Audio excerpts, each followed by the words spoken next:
Hello, I'm Kevin Selmeyer with the Grand Rapids Fire Department in Grand Rapids, Michigan. I've been asked to provide a segment on how to manage a Mayday for the National Fallen Firefighters Foundation Courage to Be Safe program. In this kit that you've received, there's many topics in here. I hope that you get a chance to take a look at all the topics, but I'd like you especially to pay attention to this topic on Mayday. This is a topic that we need to talk about in the fire service. You know, we have SOPs, we have SOGs, we have policies on communication, we have a whole host of things for what we're supposed to do if we have a Mayday in our department. But the reality is that if we have a Mayday, if you haven't practiced many of the things that are in that policy, it's going to make it a whole lot harder for us to get you and make that rescue. We had a fire a few years ago in Grand Rapids. It was at the Radio City Tavern. The fire started in a bar. It was in an ordinary constructed building that sat on about a half a city block. When it was all said and done, we had one of our members who became trapped in the building. That night, he didn't get out the Mayday. Maybe he would have liked to have gotten out. Because as he shared with me, when you're tangled up and you're not sure what to do, as in you're wondering if you're even going to get out of the situation, a lot of things are going through your mind, and it's not necessarily lunar. He was able to get out, Mayday, Mayday, and we provided some radio traffic, and we'll let you listen to that.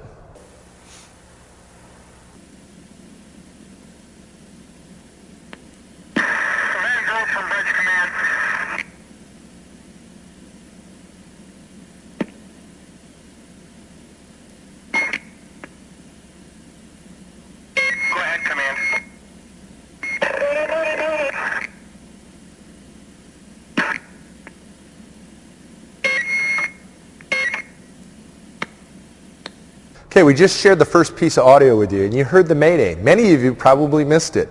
In fact, on the fire ground that night, all of the people on the fire ground that had PT radios that were working on that scene did not hear it. The only person to hear it was a firefighter who was wearing a headset, which is part of our RIT team, and he heard that. He brought it to the incident commander's attention. The next piece of video that I'll share with you, you'll hear the incident commander calling out on the fire ground, trying to confirm if there is a Mayday or not. Dispatch, did you just copy a Mayday? Negative, command, I did not.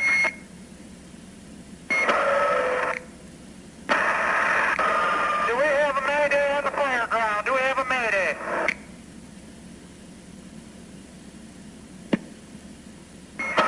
E10, do you have a Mayday?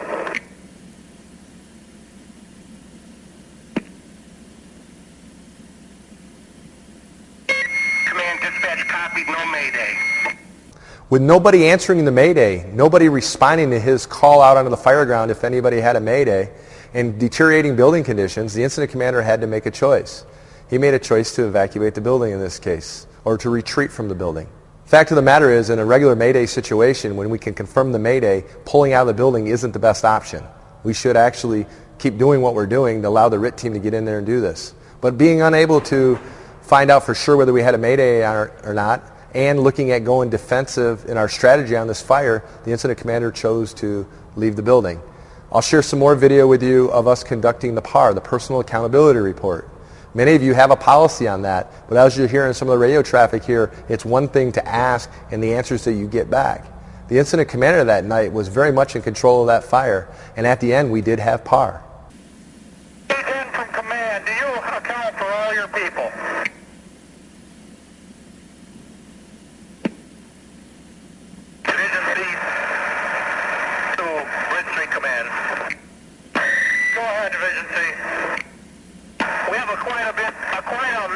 Right here in the back, but I'm trying to get an accountability on everybody. I'll get back with you in about 1 minute. Car 2 is on the scene. Car 2 to command. Call fire.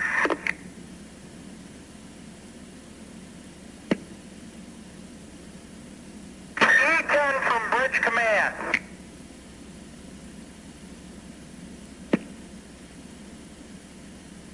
L3 fire 4.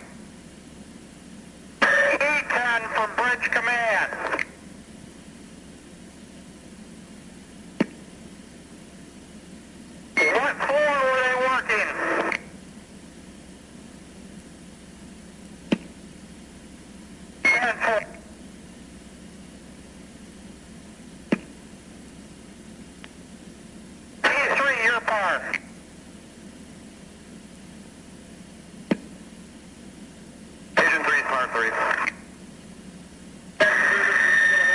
E1 from command, your par. Par 2. Do you have one at a pump? Negative, I have par 3. 10 for par 3. Truck 3, your par. Truck 3, par 4. Squad 1, your par. Squad 1, par 3. Who are you missing, Squad 1? Equipment operator, Gray. That's Division C to Bridge Command. Firefighter Gray is in the rear. 10-4, Squad 1 has par 4 then, 1 in the rear. Dispatch from Bridge Command. Go ahead, Command. We have par on the fire ground. This is a defensive attack. This is a defensive attack. Conditions have worsened. Command advising par on the fire ground. Defensive attack only at this time. Copy, hold up.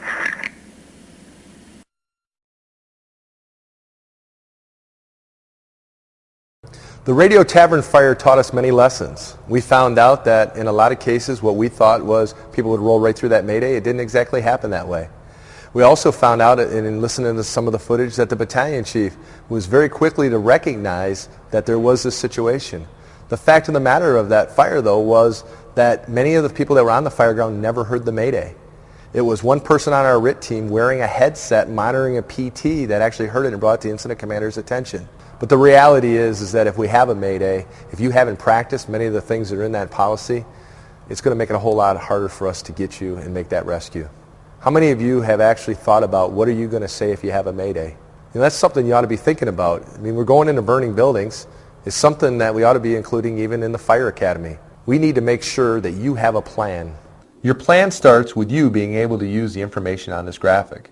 The word lunar is used for the information that you need to share with the incident commander in a Mayday situation. L is for the location where you are at, if known. U is for the unit number. It could be the engine you arrived on, that number. It could be the functional assignment that you were given, as in the fire attack group. N is your full name. A is for air supply, or the amount of air that you have left in your tank. And R is for resources needed for rescue. What equipment might you need that would aid in your rescue? You need to practice this so that you are able to clearly recite all the information contained in lunar to provide this information to the incident commander to coordinate your rescue in a Mayday situation. I would encourage you to stand in front of the mirror every morning as you get ready to head out for your day and to actually call a Mayday. Give your lunar. Run through what I just did. Mayday, Mayday, Mayday. First floor. Engine 1, Selmayr. Half a tank of air. I need some wire cutters. I'm entangled. If you go through that process and you share that information, it becomes a habit. It becomes a routine so that someday, and it could be the worst day of your life, when you're caught up in a burning building, you're going to be able to get that information out. But further, it's great that our firefighters are practicing this. And I talk to a lot of firefighters. You know, they say, we go to all these classes and we learn about what we're going to do to call a Mayday. We have RIT team practice. We go to RIT schools. But how many of you incident commanders out there, how many of you company officers out there have thought about how you're going to handle a Mayday? The National Fallen Firefighter Foundation has provided you this Courage to Be Safe resource kit.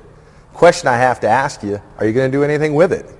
In this kit, there's information on what you need to do if you were a firefighter in a Mayday situation. It talks about some of the things that you can do to help get the RIT team to you quicker, to help the incident commander handle this event quicker.